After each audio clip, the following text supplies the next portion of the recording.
Viewers, it's all going to happen in Delhi tomorrow. The meeting between Prime Minister Modi and President Trump is an end by itself.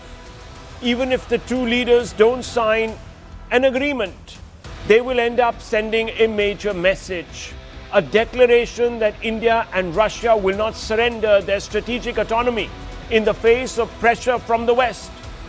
Modi has been unyielding in the face of Western paternalism. Modi has made it clear that India is not a camp follower. India will define its own national priorities according to its national interest. It will choose who it will be friends with. It will choose who to do business with on its own terms.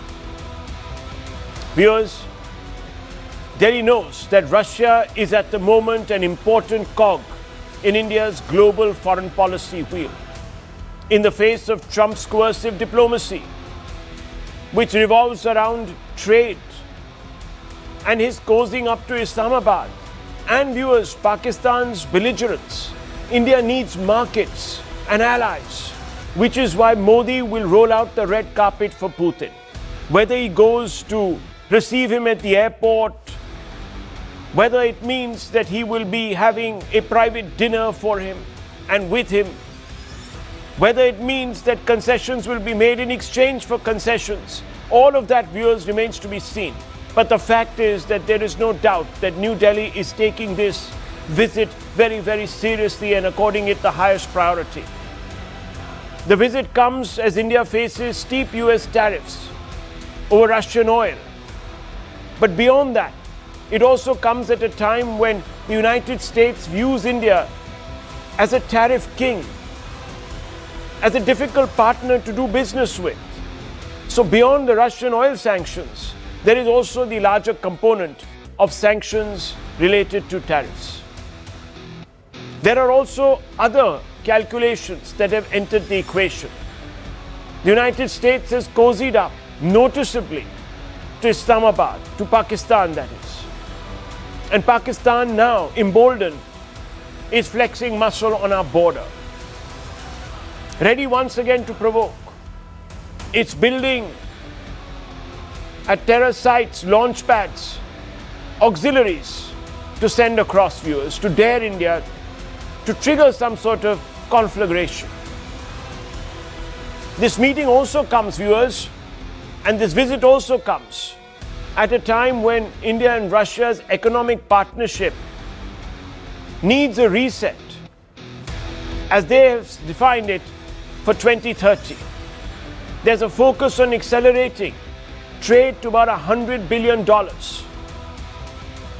This is the first visit after Russian arms proved their mettle in Operation Sindoor, and there is much to be negotiated on replenishing stocks.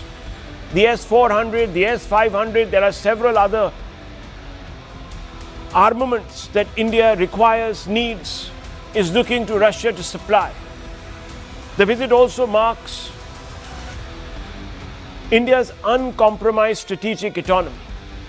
Delhi resists reducing diplomacy to a zero-sum game between Russia and the West. It has made its intention very, very clear. Of course, beyond the optics, there's much business to be done. It's true that while India and Russia have been steadfast friends for decades, it is equally true that their relationship has fallen short of its true potential. The two leaders have decided to change this and are reportedly targeting a $100 billion trade relationship. Russia is a $2 trillion economy, and India is a $4 trillion economy, which gives massive headroom for trade to grow and deepen. At this moment, viewers, India exports nuclear reactors and machinery worth 2,697 crores, pharmaceutical products worth 1,739 crores, organic chemical products of 1,100 crores, electrical machinery worth just shy of 1,000 crores, seafood and fishery 552 crores. And on the other side, it imports mineral fuels and oils. And that's that big number, which is of course now going to sharply fall. Fertilizers worth 8,500 crores. Animal or vegetable fats, 4,500 crores. Project goods, rupees 2,378 crores. But interestingly, viewers, according to some, its exports to Russia are even less of a value than its export to Bangladesh. So we really need to step up as the two countries explore how to forge a no-limits partnership. They will be closely watched as deepening equations between India and Russia will be consequential in a lot of ways and for a lot of nations. For the United States, it fears any India-Russia defense deal that blunts threats, shows India's US tilt, or undercuts the Quad. For China, it wants Russia dependent upon it, watches whether Russia gives India strategic space in energy, defense, and Central Asia. Pakistan is anxious that any new Russian weapons for India could decisively tilt the military balance. The EU fears new India-Russia economic openings could hand Moscow leverage in the Ukraine war. Peace talks, which are ongoing, viewers, as you know. At the end of the day, as the two look to sign 10 inter-government agreements and 15 commercial deals, they will take a big step towards making amends for the missed opportunities of the past. But how really to view this exchange? What is the message that is being sent out? Who is that message intended for? Let's open this up. Sriram Cholia, Dean of the Jindal School of International Affairs, joins me first in speaking a little bit about these very consequential talks that we're going to unfold in the next 16 hours or so in the national capital. Mr. Cholia, how do you view the relationship? What is the message that these two leaders are intending to send out, and who is it intended for? Rahulji, as you said, this is a decades-long friendship. It's very deep, and defense and energy have been the mainstays. But we're looking to diversify, as you said, because we have a huge trade deficit with them now. But nonetheless, the larger picture is that time-tested friendships, India doesn't give up so easily or doesn't buckle under any kind of third-party pressure. So since the Ukraine war started in 2022, the calls from the Western partners have been that, you give up Russian purchases of oil and weapons or even join sanctions, and we will give you the alternatives. But, the point is, in hard currency, the kind of savings that India has made by buying Russian oil is estimated to be $17 to $20 billion in the last 2.5 years. So, we have saved on our import bill, and for a developing country, that's a big deal.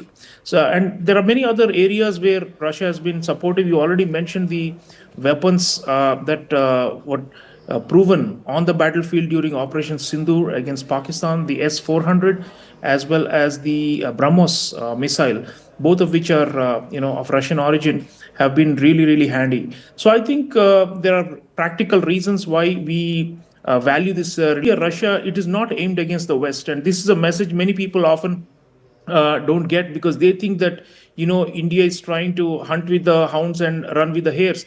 The point is that, a rising power like India has a freedom to choose what it wants from specific countries in specific sectors. So Russia is useful for in certain areas which I have mentioned, and we are not going to give up that friendship come what may, because it's beneficial to us. And end of the day, international politics is not a beauty contest. It's not about, who is moral and who is not, because frankly, there is blood on the hands of all major powers. And of course, we do not support what the Russians did in Ukraine per se, and we have abstained from most of the votes. But on the other hand, we are not, willing to give up the Russian friendship just because of some so-called, moral calls from certain Western liberal circles. So I think we have proven that we stand by our friends, and two, we have got the guts to, to implement what we call strategic autonomy.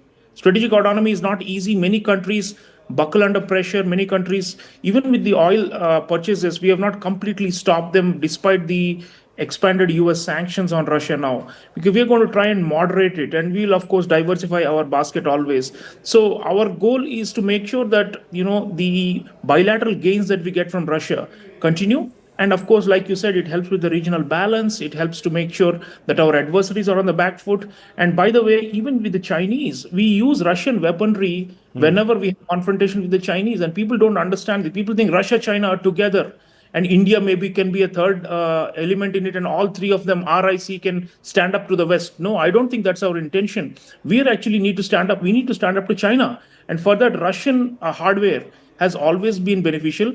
Until now, Russia has given us what we have wanted. Russia has not come under complete Chinese sway. And I think that is how we would like to keep it, to make sure that Russia remains, has options and doesn't become completely dependent on China. So I see this as a double message. One, of course, to those Western critics who have been wanting us to kowtow before them, we are saying no. But also to the Chinese to say that they don't assume that we are friendless or that we will come under Chinese hegemony, because we've got Russian support, and that has always helped us to balance the Chinese. And so it's a complex triangle: Russia, China, India. We are not necessarily ganging up against the West, but we need to counterbalance China and to a lesser extent Pakistan. And for that, Russia is beneficial, and therefore we'll stick to the Russian, the bear hug. Okay, stay on with me. Let me bring in Tatiana Kukareva from Moscow. Tatiana Kukareva, is this meeting a reaction to Western paternalism in the manner that we have seen over the last 1.5 years, specifically once Trump came to office? That's an interesting phrasing you've chosen, Rahul. I think, well, we shouldn't forget that these meetings were more or less regular before the beginning of the special military operation, which happened definitely before Donald Trump's second ascension to the throne. And as you know, I'm not one to engage in a way in Trump bashing. I'm actually quite fond of his directness. It brings a certain change, on the to the utterly hypocritical stance of the Democratic Party. But I believe that this is just a continuation of the stance that's actually contributed massively to the strengthening of this relationship. The president's spokesman, Dmitry Peskov, just mentioned that, before this upcoming visit, that there is the depth to this relationship that stems from the mutual strive to geopolitical sovereignty. And I believe that this is generally the phenomenon within the BRICS bloc, that all of the nations involved are looking for exactly that. It's about sovereignty, it's about a multipolarity that cannot be denied any longer.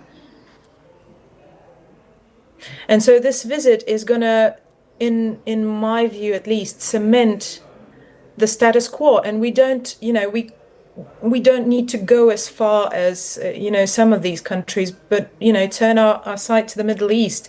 I've just come back from Abu Dhabi about a month and a half ago. And if there's an example of a country that pursues a very, very strategic sovereignty in terms of geopolitics, in terms of who it does business with, it is the United Arab Emirates. There are many countries that are looking for a multipolar world where it's a conversation of equals.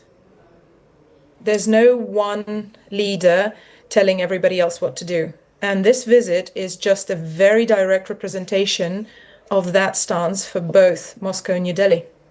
Well, I'm glad that at least two panelists here have addressed what is really the elephant in the room quite directly. And that brings me to Lisa Curtis, needs no introduction. Lisa Curtis, thank you very much for joining us. I have to ask you this at the very outset. The US is viewing, well, let me put it this way. The Trump crowd is viewing India-Russia ties as some sort of a zero-sum game, as an anti-West axis. Now, is this a mistake? Because with Delhi and Moscow not heeding, DC is looking a little diminished in the eyes of the world, specifically here in the East. Well, let me say from an American and European perspective, the timing of Putin's visit is bad. This is happening at a time when President Putin is escalating his war of aggression in Ukraine. It's happening at a time when there are Russian drone incursions and cyber attacks throughout Europe. So from a European and American perspective, you know, this is really bad timing by Prime Minister Modi to have President Putin to India, to be feting him in this way. But I will say also that, you know, part of the reason that India is reverting back to its traditional ties with Russia and has hosted or is getting ready to host President Putin for the first time in India after Russia's invasion of Ukraine is happening partially because the Trump administration has been mismanaging its policy toward India. We have seen a lot of fumbles by the Trump administration in trying to handle this strategic partnership with India. For instance, President Trump has placed some of the highest tariff rates in the world on India, 50%. Only a handful of countries have this high of tariffs. And this is on a country that's supposed to be a strategic partner of the United States. Second, we see that President Trump has invited that he did this. Third, we have seen Trump administration officials insulting India, insulting Prime Minister Modi on social media over the last few months. So there's been a lot of mistakes by the Trump administration in how it's handled its India policy. And I think that's partially why we see India making such a big deal out of this visit by President Putin, even though India's reliance on Russian military equipment has been declining in recent years. And I think India, you know, doesn't stand to gain much in the long term by trying to enhance its relationship with Russia. Certainly doesn't gain anything with the Europeans. And we saw that in the commentary that was issued by the envoys of France, Germany, and the UK on Monday, where they talked about how Russia is escalating its war in Ukraine and it's putting pressure on Europeans.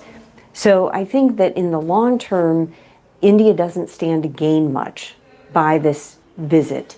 But at the same time, as somebody who's been following India relations for a long time, India-US relations, I see that this is probably a reaction to some of the mismanagement by the Trump administration but Ms. Curtis, of the relationship. The second part of my question has not been answered, which is, fine, Trump has a problem with this visit, the timing of this visit, maybe he'll blow a fuse, but what else can he do?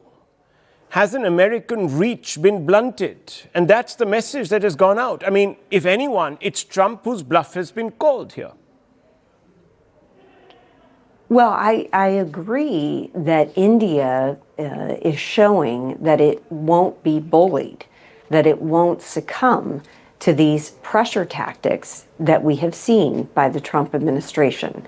I agree with you on that. That is a signal that India is clearly sending. And that's a signal that a large number of world capitals will pick up on. That if you stand up to somebody who is trying to show you what you should be doing, and if the person at the receiving end is able to brush them off, and they happen to be a superpower, that doesn't look good for Trump at all. I mean, he's clearly overreached and fallen short. Anyhow, let's open this up. Because if I can just add one more point, of course. That I think India would benefit in the long run by expanding relationships with its European partners. Well, we'll talk about that. This we'll is talk where about, India's I've written that down. This is where its future is. I've written that down because you said no long-term gains by enhancing ties with Russia. So I'm going to ask a couple of our Russian friends, as well as Major Arya, if they feel that the long term, the Indian relationship with Russia is one that is not going to benefit. But before that, let me just go back to Tatiana Kukareva, because she was smiling wryly. Why is it that, Tatiana Kukareva, you were smiling wryly when Lisa Curtis was making a couple of points, which are important? They are important, but what amuses me in a way, Rahul, is the whole phrasing of it being a bad time for the Prime Minister to accept anybody. You know, I find it to be extremely inappropriate for an American person to say that about a leader of a country that is not American. You know, that in itself is exactly what I've been talking about. You know, this feeling of American superiority, that that you can just say that, you know, this is a bad time for you to accept your longtime partner because we will frown upon it. But just to make certain that we understand something, you know, Lisa says that India has a lot to gain in the long term from strengthening cooperation with its European partners. What exactly does India stand to gain from, for instance, cooperation with Germany, whose GDP has been in the negative for 2 years? How many governments how many prime ministers has France changed in the past 2 years? What exactly is there to gain from strengthening these relationships in the long term when they can't sort their own economies? Okay, well, those are valid questions which we'll ask, and that's why I want to bring in 2 other experts here. Major Arya, on that point, that there is no long-term benefit by engaging Russia. How do you react to that? No, I think, first of all, let us decide whether it is beneficial for us to engage with Russia or not. And Russia has been a friend in need. There was a time when we did not have foreign exchange. Today, India is a $4 trillion economy. There was a time when our gold was mortgaged. There was a time when people were dying in India of hunger and famine, long, long back, before I was born. And let's not forget that when the Americans sent their carrier fleet in 1971, it was the Russians who sent their nuclear submarines. The Russians, somebody was asking me, which is a better aircraft, the F-35 or the Su-57? And I said, of course, technologically, you know, the F-35 is a better aircraft, but then you can trust the Russians. You see, what Donald Trump does not realize is that the Indians haven't taken this very well. This mistreatment of you know, speaking ill of India, speaking ill of its prime minister.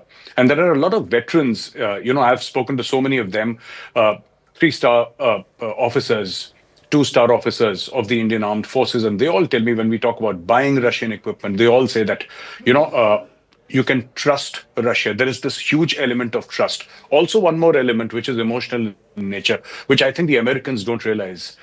You know, this is the East, and there is a lot of stock in this, you know, face issue.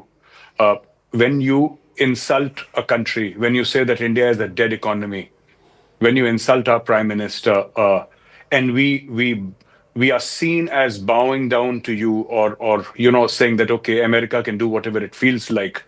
This is a loss of face, and in our society, this is not acceptable. This loss of face is not acceptable. Trump can, you know, he's very entitled to increase the tariffs to 100%. That is his wish. That is his desire. Yes, we will engage with Europe. Why not? We are signing a host of FTAs with European countries. Some have been signed, some we will sign. But if anybody thinks that India is going to say that, okay, you know, Russia does not, of course, Russia matters. All you have to do is go to the common Indian on the road and ask him what he feels about Russia. There is this emotional bonding with Russia. And you see, the Russians have helped us when there was nobody. You have to understand, we have seen very, very dark days. We have seen very dark days. There was a time when the Chinese had overwhelmed us in 1962. Where did the weapons come from? Who helped us? Diplomatically, politically, militarily. When I say militarily, I mean with weapons. We did not have the money to buy those weapons, Rahul. Yeah. And today, if just because we are the 4th largest economy in the world, if we forget our old friends because America can give us better weapons, what does that say about us as a people? The Russians are our friends, of course. They're our friends. And last point, with your permission. You're saying, oh, President Putin is a bad man and he's invaded Ukraine. President Putin has done nothing in front of what the American presidents have done. They've ruined Iraq. They have blown up the Middle East. They have destroyed Afghanistan. Look at Vietnam. Look at Korea. What has Putin done compared to what the Americans have done? So all this is hypocrisy, I'm sorry to say. Okay. Let me bring in Nikita Menkovich. Nikita Menkovich, the proposition is this. Okay, so what can, in fact, Russia do to ensure that in the long term, the relationship is beneficial for all of us? I just want to point out something to you. Since Putin came to power, he's been to India, we've had 8 summit meetings, some very short, between the two countries, or visits rather. But we've had 30 visits by Mr. Putin to Beijing. So clearly there's differential. And perhaps we haven't figured in Mr. Putin's priority list. Is that something that I can say with some conviction here?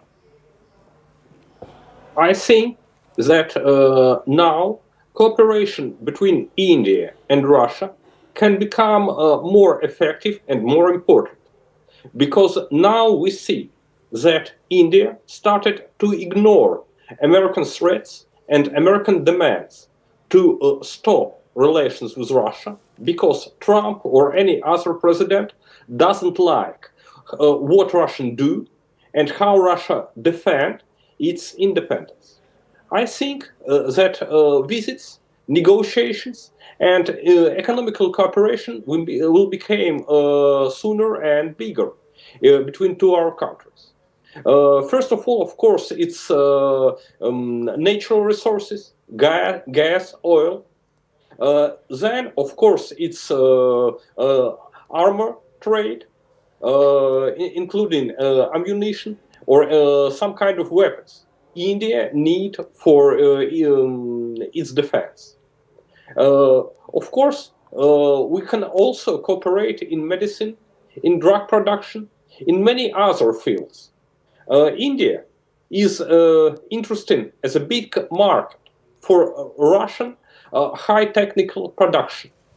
We can build new factories. We can build together new industry. Because when you cooperate with the West countries, they are not interested in your development.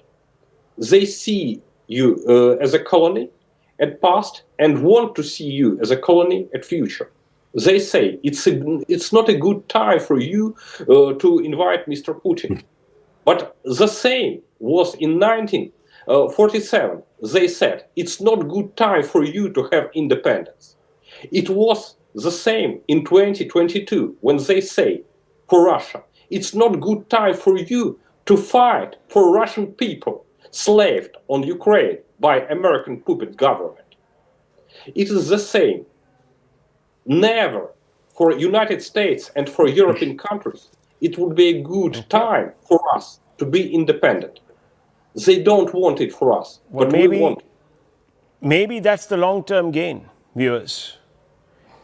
That we will emerge from under this yoke. And maybe that's what really matters at the end of the day. Aside from the deals and all of that, it's self-respect, it's pride. I don't know. Viewers, this very important meeting, this summit meeting is going to begin in the next 16 hours. And we'll all be back to discuss the outcomes. And they will really tell you which direction this particular relationship is headed and whether there will be long-term gains for both participants. Thank you very much for joining us.